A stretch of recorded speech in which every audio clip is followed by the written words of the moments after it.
We're back on the Barrel Podcast. Do we know what episode this is? Yeah.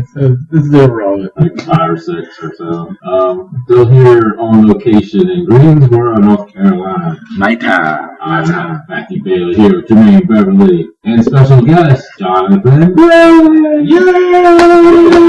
Thank you for having me. Welcome to our Steam Studios. Yes. A studio. It's nice. I enjoyed your green room.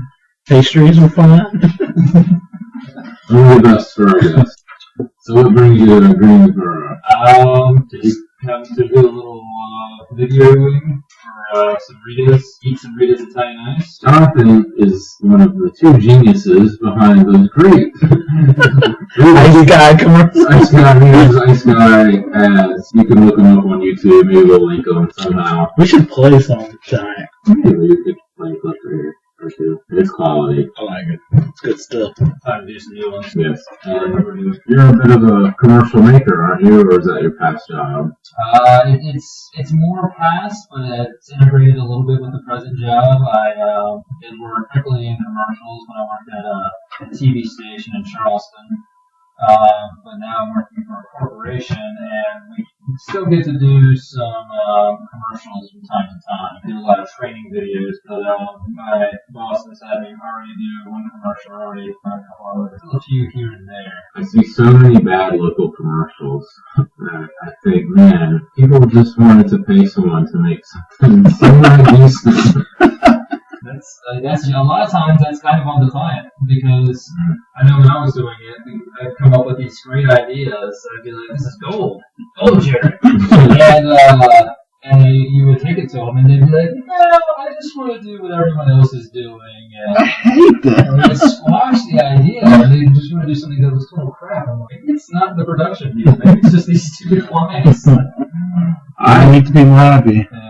I thought I had a great idea for you for commercial with the light company.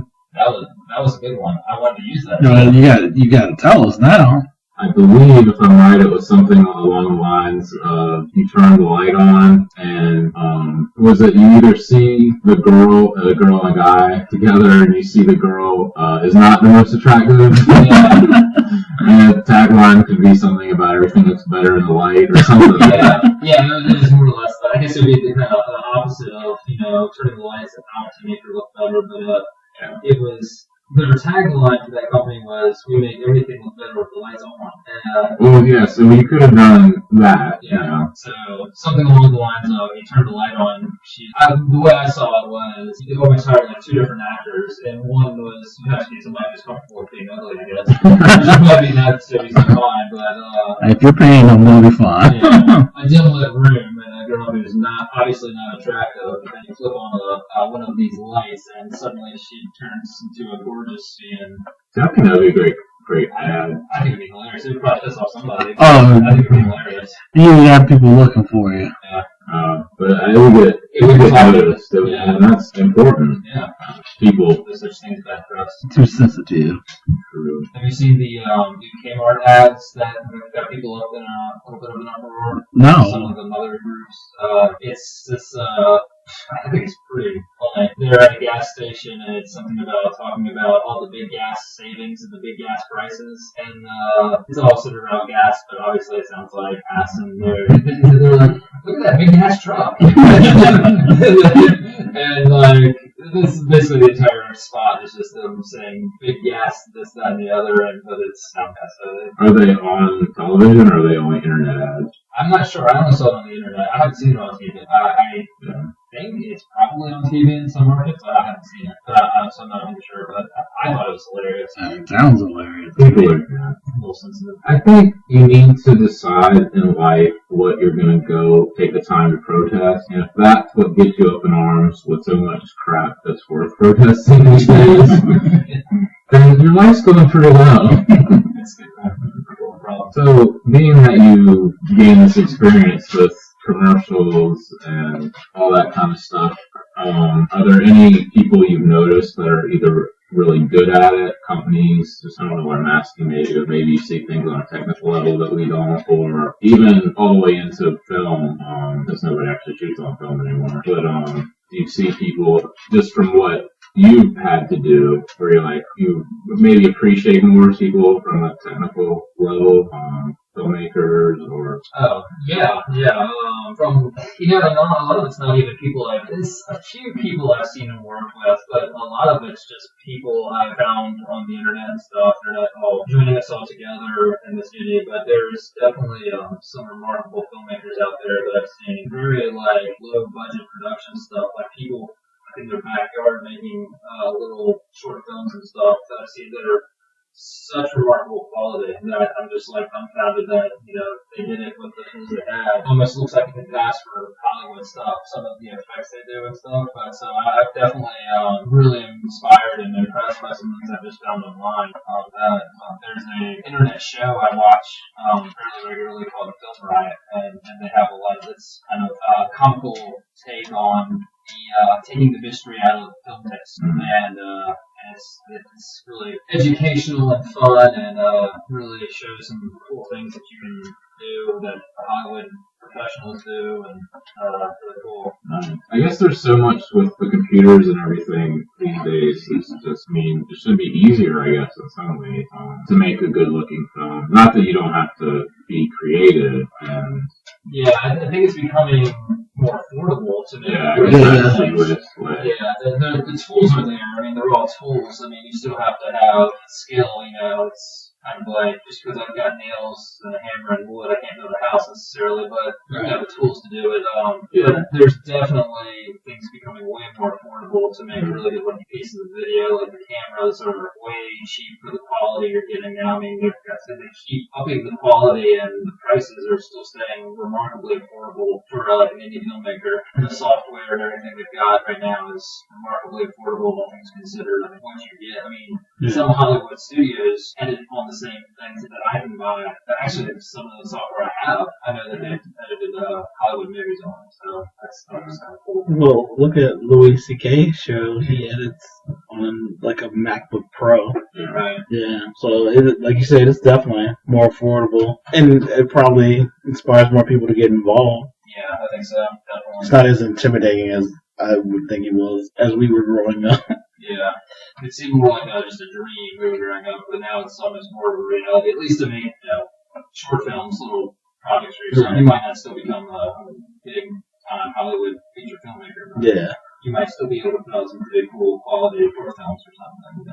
I've found some really cool things that I'm pretty fascinated with. Like, they literally look like they were done by big budget Hollywood that were done for hundreds or maybe thousands. Are you gonna submit anything into any of those online contests? Or? I want to. I've been wanting to do something like that for a while. It's just a matter of coming up with the idea. I've got a couple of film ideas that have been bouncing around for a couple of years, but it's just a matter of getting the script together and actually coming up with something concrete. And then after that, I guess it'll be a matter of finding people to do it with me. I'll do it. Man, these pretzels are making me thirsty. Yeah, lead actor. I got the chops. You're hired. Yeah, I'd like to do at least a short film, just to get my feet wet, like just like a 2 or 4 minute short nerd in. Like, what am I doing? Like a 48-hour film festival or something like that. Yeah, I love that whole concept. Yeah. Just give you a topic, say, all right, you have to get 48 hours to submit it. Yeah, though I actually found a group that was doing it in Charleston. They did it kind of as a practice or something. They were trying to bring the 48-hour film festival to Charleston. So they put out an ad on Craigslist that I found. And it was basically, let's do it exactly as it was applied and do it all, but it's not really like a film festival because they come in Charleston, in Charleston, but it was to be in. And it was, you have a bunch of genres on top of it, and you kind of have basically to draw one out. So it's like be a comedy, be a musical, be like a western theme, and things like that. We did it has to be within a certain time, like I forget, it was like 2 to 5 minutes, I think, was the film length or something, and you got 48 hours from drawing that thing out of the hat till it was showing on the screen, so really quick. Yeah. To shoot, to write it. I mean, you have to write it too, so get that writer, as a director, you can assign everybody jobs, and then once you get your topic, you write the script, or do the acting and the shooting and everything, do the editing, and then you go to a local theater or something and watch it. That's pretty cool. Yeah. That's probably better than what it takes James Cameron to do for 10 years. That's really cool. It was fun when we did it. I wanted to do it some more, but the guy that organized it moved away, and I don't know if the interest is still there or not, but it would be cool. What was the topic y'all did? Ours was like a crime beat. So the exact topic escapes me, but it had something to do with some detective going and searching for something. It was almost like a crime comedy type of thing. Did your computer lab geek look like a lab geek? Jermaine has this theory that so far has always been proven true. A lot of geek on, especially TV shows, but in movies as well, always has the same look. They got the glasses. If it's a woman, she's, kind of spunky, got the funky hair, maybe a funky hairdo. What about Bones? Yeah, the Deschanel. Yeah. I guess she's the exception that proves the rule. Yeah? I don't know. Yeah, but there's so many, because that... But she's not a secondary character. But That's the secondary. Yeah, if it's a secondary character lab geek, they always have usually dyed hair. Yeah. Female. Glasses. The one show that's both. Yeah, they had the guy with glasses, yeah. and the girl with the short, spunky haircut. Yeah. This seems to be the way to go. Because it was Criminal Minds, and then you got, what's the girl from NCIS? Yeah. And I don't watch many of those shows, but every time I see one, it seems to be the same person. I'm like, oh, look, that's the lab person. Criminal Minds is pretty hit or miss. I think those last 2 episodes we saw were missed. Yeah. See, Tim Curry just had a stroke. Yeah, I read it earlier today. We just saw him in, was that a Criminal Minds? Yeah, it's Criminal Minds. Oh my gosh. He's a great character actor. And you know what I'm talking about, right? Tim Curry. He was like in Clue. He was in Clue. He was in Rocky Horror Picture Show was his most famous role. That's the main person in that. I think he was in the Home Alone movies. Or the second one. Oh, I agree. Yeah, you're talking about. Yeah. Google search.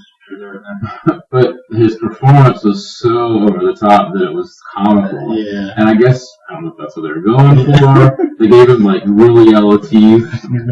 Yeah. And he was a serial killer. And I was like, the serial killer's not Buster Keaton? What's going on? It was bizarre. Yeah. They were going for a look. And I don't know that it worked. Okay. Are there any shows you're appreciating these days, or? Which thing I appreciate. The last thing I really enjoyed the writing and acting and everything of was House. That's gone up. I am appreciating a lot of shows in general. I think that TV's gotten a lot better in the last 5 years or so. I feel like I'm getting slightly more away from the reality TV. Thank goodness. Right? That's flooding the airwaves for so long in the early 2000s. A lot of the HBO specials I like, or series I like, that over there, Game of Thrones, I've watched that. Just a little. I'm way I couldn't be more behind, but Yeah. I go to a local place to watch Mad Men. Mad Men's a good one, yeah. And so I'll get there early and see the last 10 minutes of Game of Thrones because they show that. I'm like, this looks really interesting. I have no idea what's going on. Yeah, that was pretty good. But that blonde chick's kind of cute. I'd like to see more. Yeah, that one chick's pretty awesome, actually. So yeah, I do want to see that. I feel like now is a golden age of television. They always talk about, 50s or earlier being the golden age. There's so many good shows on. Well, and you'd when we were talking about it, you're seeing more big time actors doing shows on TV. And I know, granted, they're more of the HBO shows or the Showtime, but it used to be TV was a bad thing for known actors. It's like you're you're throwing in the towel. So I think that definitely helps too, that you're getting better actors in those shows. And Robin Williams is going to do a show. Isn't that a network show? Yeah, with Sarah Michelle Gellar. Yeah. Oh, yeah. It's going to be a sitcom, isn't it? I believe Mad Men, Breaking Bad to me is like an awesome show. Homeland is awesome. I'm a little bit behind on both of those. I've just been real impressed with people talking about, there's nothing on TV. I'm like, well, they're not looking. Yeah. Yeah, exactly. Because there's so many good things online. I can't even watch them all. I mean, my TiVo is constantly recording a bunch of stuff from the channels I do get, and then everything else I'm going online and trying to catch up or on Netflix. And even if I'm not watching something at the moment, him it. I'm like, I'll catch it eventually, and it comes to Netflix, I'll just sit down on a Sunday afternoon and just watch a season or two straight and try to catch up some. And there's so much good stuff. I think there is a stigma starting to be taken away from the TV's killer, career killer. I mean, even was it James Franco even decided to start doing some soap opera acting because he just had so much respect for those people. So yeah, did he start out that way? Or? Did he? Maybe he didn't. I don't think so. I think that's the weird thing. I just think he seemed like he was just very intrigued by the whole process. Yeah, that's how they work so quickly. Yeah. And I just remember everybody flipping out, like, what's he doing? Yeah. And then I was like, he's a different dude. Yeah. But I kind of like the fact that he just does whatever he wants, it seems like. Yeah. I think what he was doing with that was only supposed to be like maybe an episode or two, but he didn't like. Yeah, it turned into like 2 weeks, 3 weeks, something like that. Because I know their ratings just went through the roof when he was doing it. Yeah.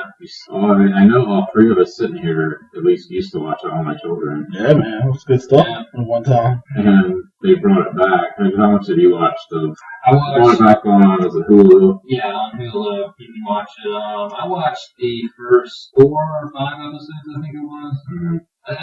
First 4 is the first week. It was. You could definitely tell there was a production change. I felt like. No. It was just weird. They're definitely saving money and got different people shooting and doing stuff. Half hour now. Yeah, and they're half hour, which I think is good. They brought back a lot of big characters, but there's a lot of new ones. I don't know, it's different. Do they explain why certain people, like why Erica Kane's not around? I think they're slowly explaining things away, but I think they're doing this soap opera fashion and taking like months to do it. Yeah. And hoping that maybe, just maybe. Because the big thing is they're trying to very slowly explain what happened with the series finale when they went on air. With the shooting that went to the JR shoot area, and they're very slowly referencing it and trying to reveal things. I only saw the first week, so I don't know how far they've been getting with that. But I watched the first one, and I was actually kind of done after that. Yeah, I don't really need to watch anymore after the first week. I could have stopped after the first one, but I just out of curiosity, because they were all right in front of me. I decided to watch a few more since they were on half an hour, but it was okay. They shoot a lot more outside, I think, because they don't have the studio space they used to. Yeah.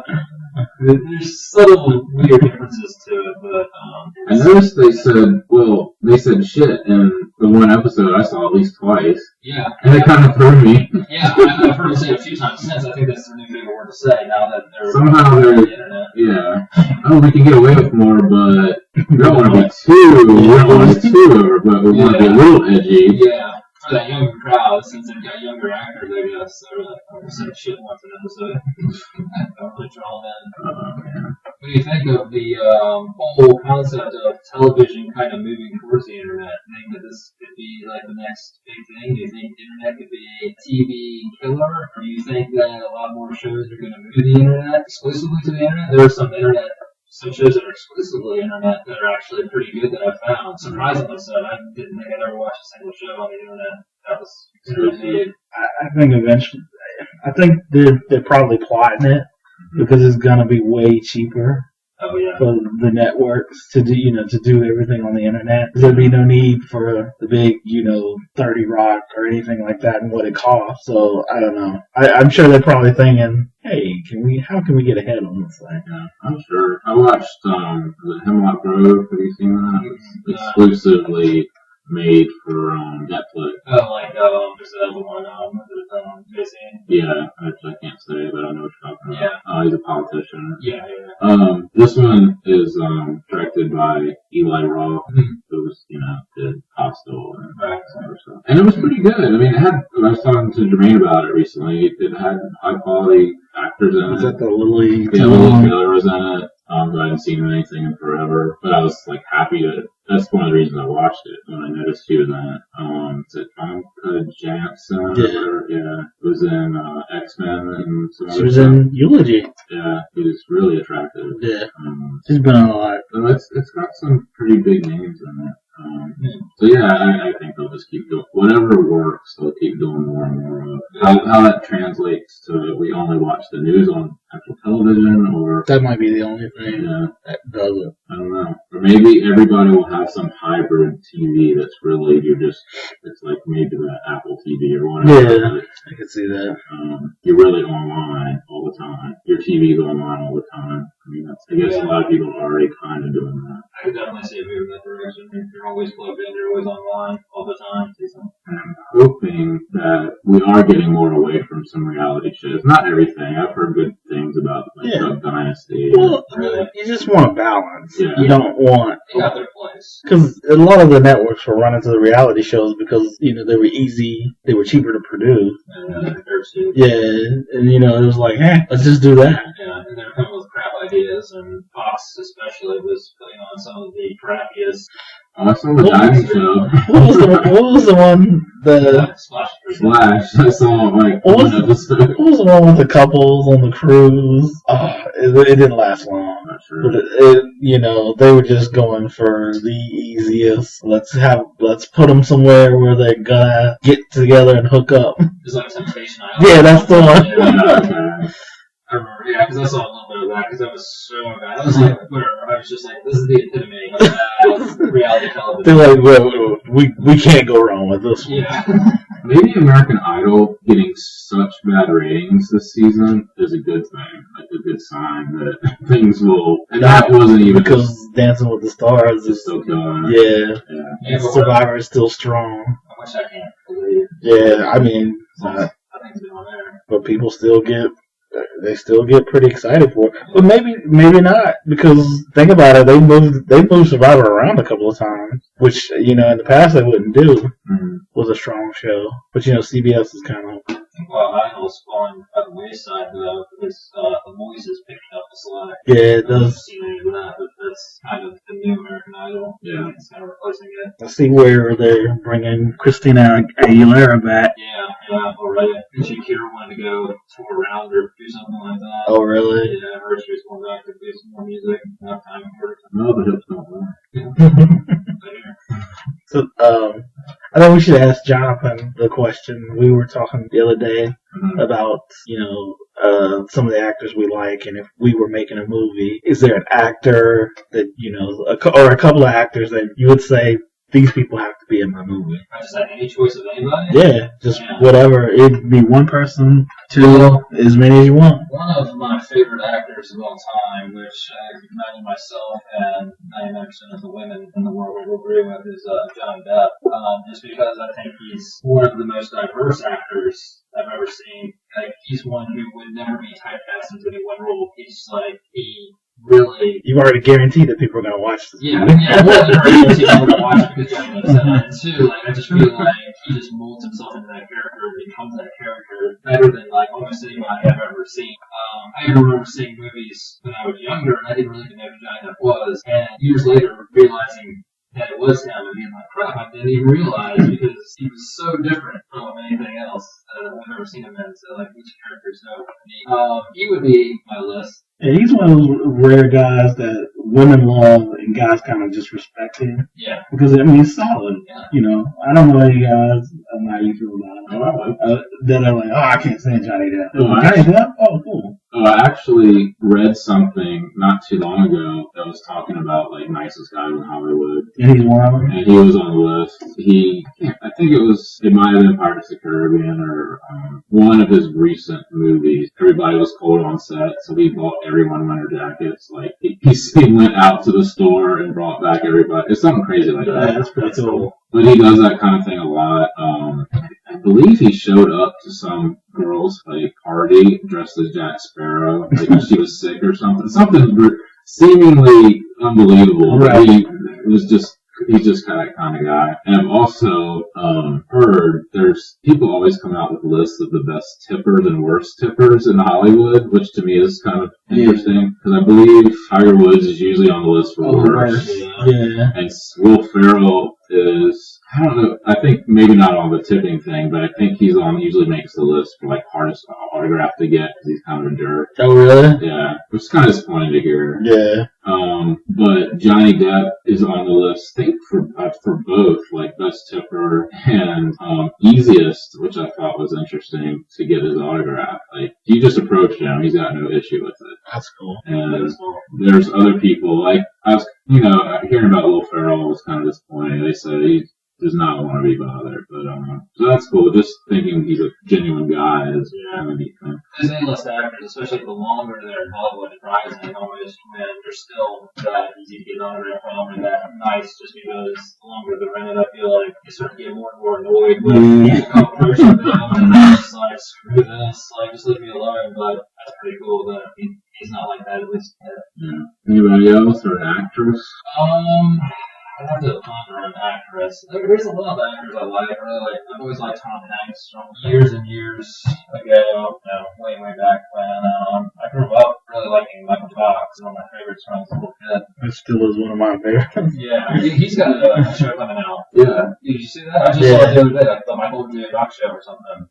There was a major bidding war. Yeah. Really? For that show. And they didn't even have to like shoot a pilot or. Yeah, he said I'm in. He said I'm going to do a show, and they just talked for it. That's which awesome. Pretty much never happened. Yeah. Oh, he's another one of those actors that just like everybody, male and female, young and old, just loves. Like I never heard anybody be like, "Gosh, Michael J. Fox is a jerk."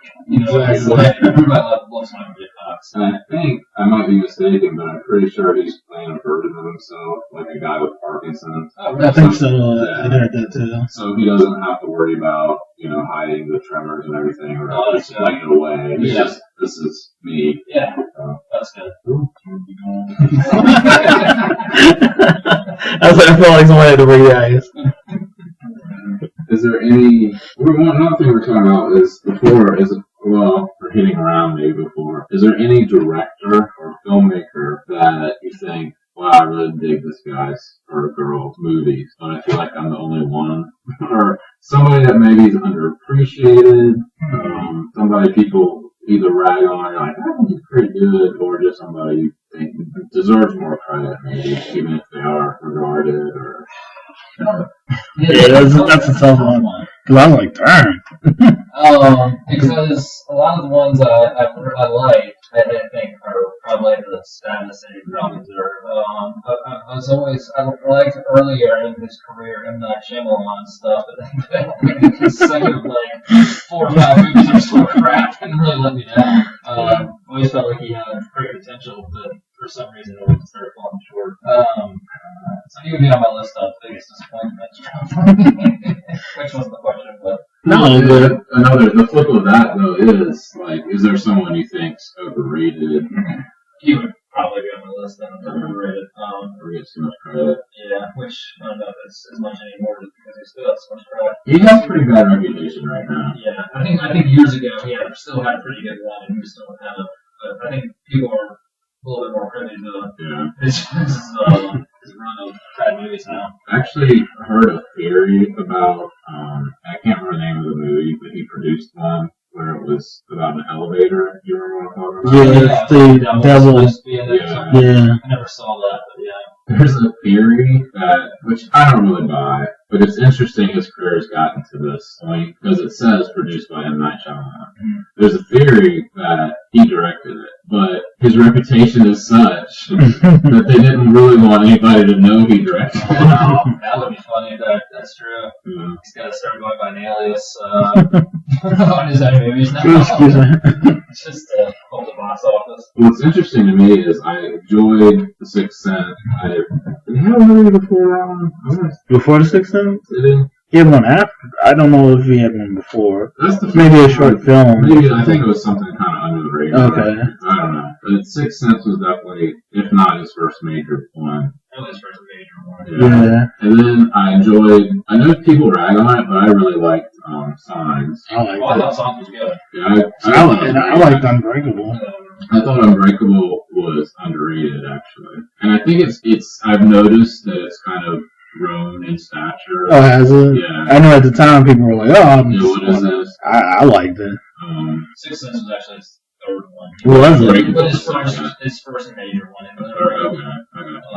Signs. The Village I actually liked. I don't think a lot of people necessarily did, but I haven't seen it. See, I liked it. at the time. The first time I saw it, I liked it, but then like it wasn't one I could watch again because it was like yeah, because once you know the secret, you're like, oh well, I didn't really expect that, but now I know it, so it's definitely not one you can watch over and over. People absolutely hate that movie, and at the time I was like you. I was like, oh, it's entertaining. Yeah. I mean, it wasn't maybe groundbreaking, but I enjoyed it. Yeah. And then I think it was after that, well, for some people it was during that, but then he just kind of went off.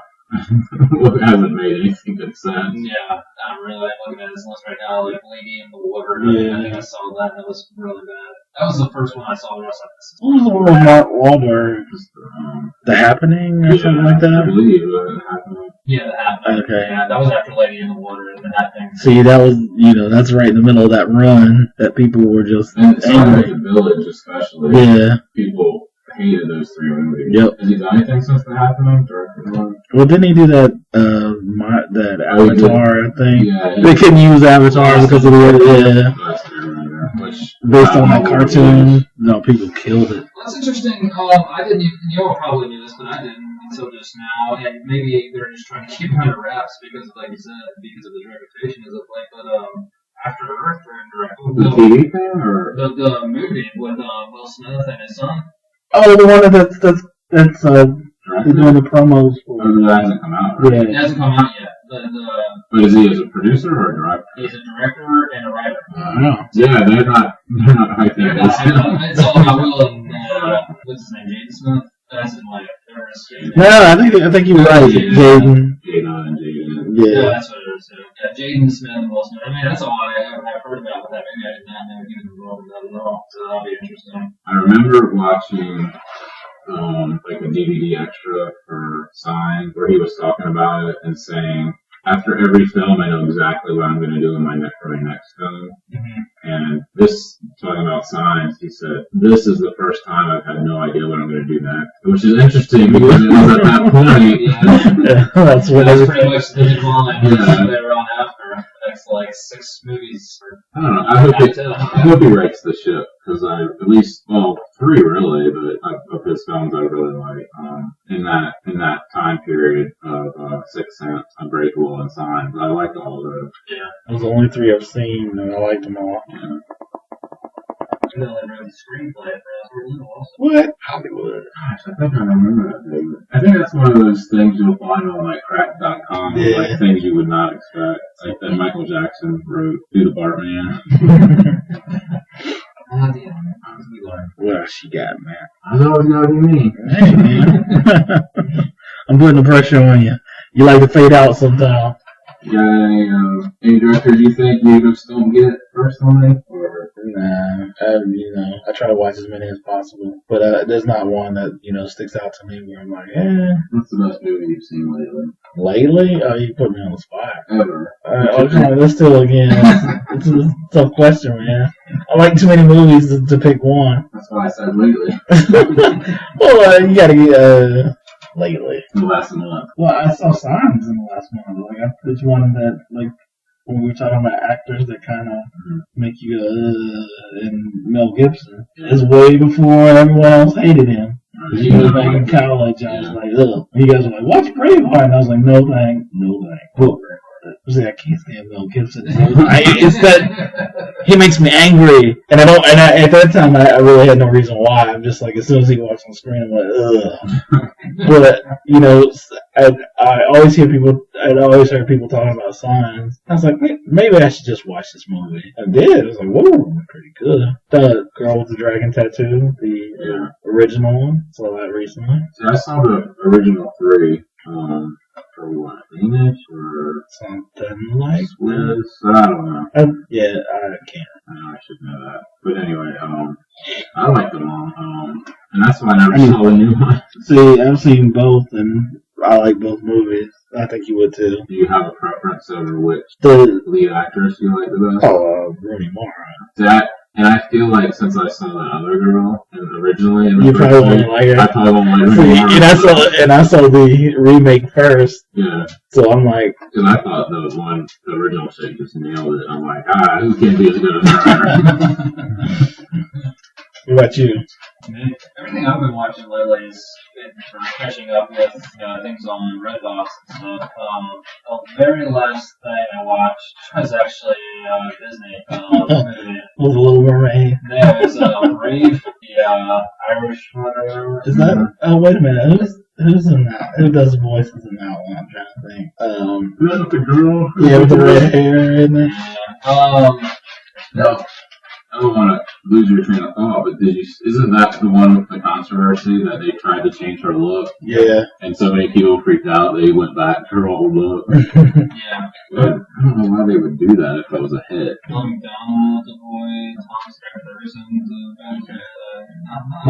That's cool. It was actually one of maybe the first Disney Pixar film that I was actually pretty disappointed with. Really? Yeah, I was kind of let down by it. I was expecting it to be kind of like most of their other magic, pretty solid for animated, but by the end of it, I was just kind of like, that was not that great. Is it one of those movies where you're glad when it's over? Like, finally. Actually, it was pretty short, so I was like, I'm glad it was kind of short. I was like, did not need to be any longer. And I had a free coupon code for Redbox, so I got it for free. And I was like, I'm glad I got that for free.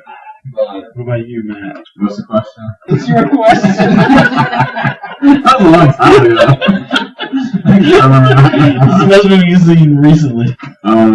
Was it Beyond the Valley of the Pines, I think it's called? Yeah. The Ryan Gosling and Bradley Cooper. Look at you being all fancy. Going to the theater. I go to the theater sometimes if it's a matinee. I really was impressed with it. What was his first film? No, I can't. I have to look up the director. Same guy did Drive, right? I think it was the same guy that did the Blue Mountain. Is it? I have no idea. I'm asking you. I think I'm right on that. I'm pretty sure you are. But I was really impressed. It's one of those films that you don't want to know too much about it because I knew nothing about it. And there's some cool little things that happened that if I had, it might not have been as effective. It was cool. He definitely took a few risks, I guess, and the acting's good. Bradley Cooper, he did Hangover, which the first one I loved, the second one I hate. But when he did that, I never really came out of it thinking that guy's gonna be an awesome actor. But he's definitely better than I ever expected. After seeing that and Silver Linings Playbook, hey, this guy's pretty good actually. Pretty solid. Last movie I saw was there. Silver Linings Playbook. Yep. He's been a pleasant surprise. I thought he'd be typecast into just like dumb comedies or something, kind of like Yeah, and I thought he was headed for the kind of the douchebag role. Yeah. Because like in Wedding Crashers, where he's that guy. Yeah, he's the prick in the movie. So I thought he was headed for those type of roles. Yeah, I thought he was be like a Vince Vaughn type. Yeah. One of those guys he's showing his diversity in the acting world. So, you threw out favorite movie, so you must have a favorite movie. It's by one of those people that nobody else likes. Which one is it? My favorite movie is The Thin Red Line, which is a Terrence Malick film. I was told recently, I referred to one of his films, maybe wrongly, but I referred to his latest film as an art film, and was told it's not possible. And you say, I keep bringing it. Because I was told that's not possible because it's got famous people in it. I didn't know that was how you wanted that. I'm not the one who said it. Yeah. Who love you, John? I know I didn't mean to cut you off. Keep going. Just the fact that the director's very different, and I understand. I don't think I've ever suggested to anyone I've ever known you need to go see this guy's film, which is kind of interesting that he's my favorite director, and I'm not like, oh Jermaine, you gotta go see, right, this latest Malick film, because I can tell right away this ain't gonna be for many people. No, you know me, I'll watch it regardless to at least give it a chance. I won't bash it before I see it. Unless it's Mel Gibson, there's a strong chance I might go against it. But even like we were talking the other day, I asked you about The Beaver. It's a good movie. Jodie Foster directed it. I want to check it out. And the guy that directed Blue Valentine did direct Place Beyond the Pines. Derek Tien, France. I probably butchered that. But those are his first two movies, and I'm really impressed. Because Blue Valentine, I wasn't even sure I was liking it through half of it. But by the time it was over, I was like, that was really good. I was all in. What about you, Jonathan? You got a favorite movie? I'm not sure I could list just one favorite movie. It's hard, man. Because I've got lots of favorite movies. I don't know if I could pick one over another. See, that's my... Because I could name one and then I'd be like, well, but I also like to watch this one. Yeah. It's too tough. Right, you only one. Decisive. Well... And I've changed through the years. I mean, Harold and Maude was my favorite movie when I was younger because it was about a really dark kid. And I was probably a really dark kid. No, I can't see it. Oh, okay. But, yeah, I mean, part of it's just what you get emotionally attached to as much as anything. Yeah. What were some of your other ones that you kind of bumped up? Movies I really... It's tough to say favorites, but movies I really appreciate. Ferris Bueller's Day Off, I think it's really good. Just for what it is, for what it's trying to be. I think it's actually good. You won't get any arguments here. There's a theory, one of those great internet theories, like the theory about Pulp Fiction being his the thing in the briefcase. The being Marsalis' soul. There's a theory about Ferris Bueller that the whole movie is in Cameron's head, that he's crazy, and he actually has made up Ferris, and it's like, and you can actually kind of watch it in that, thinking that, and a lot of it doesn't completely, but a lot of it does kind of, I guess, add up, for lack of a better way of putting it, and it's kind of fun to think of it in those terms. It's like you could almost think on a different way with it at the end. You don't see it being like Fight Club or something. Yeah. Like that. As long as it doesn't do that. Those things are kind of cool. I know I'm forgetting. It's one of those questions where as soon as we stop recording, I was like, oh my god, who's calling us?